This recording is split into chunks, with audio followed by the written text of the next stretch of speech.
பாதை தேடி ஓடாதே. உனக்கான பாதையை நீயே உருவாக்கு. அடுத்தவரின் பாதை சுலபமாக இருக்கலாம். ஆனால் அதில் உனக்கான பாடம் என்பதேது. பிறந்த வளர்ந்த காலத்திலிருந்து கணக்கிட்டால். எத்தனை உறவுகள். எத்தனை பிரிவுகள். அத்தனையும் மாறிக்கொண்டே இருக்கும்.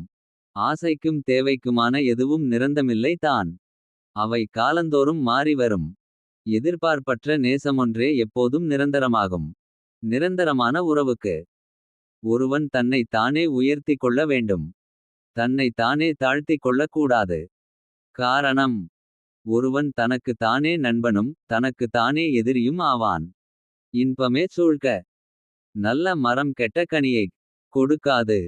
கெட்ட மரம் நல்ல கனியைக் கொடுக்காது. மனிதர்களும் அவ்வாறே. அடுத்தவங்கள பார்த்து இப்படித்தான் வாழணும்னு வாழாம. நம்ம இயல்பு மாறாமல் கடைசி வரை வாழ்ந்திடணும்.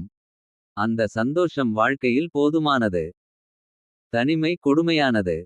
அது நம்மை அரை பைத்தியமாக்குகிறது. அதிலிருந்து தப்பிக்க யாரையாவது நாடிப்போகிறோம். அவர்கள் நம்மை முழு பைத்தியமாக்கிறார்கள். வேண்டாம் என்று ஒதுங்கி செல்பவர்களை நீயும் ஒதுக்கி விடு. உன் நிம்மதியாவது கெட்டாது இருக்கும். கடலில் எத்தனை புயல்களைச் சந்தித்தீர்கள் என்பதில் உலகுக்கு அக்கறையில்லை. கப்பல் கரை சேர்ந்ததா என்பது தான் முக்கியம்.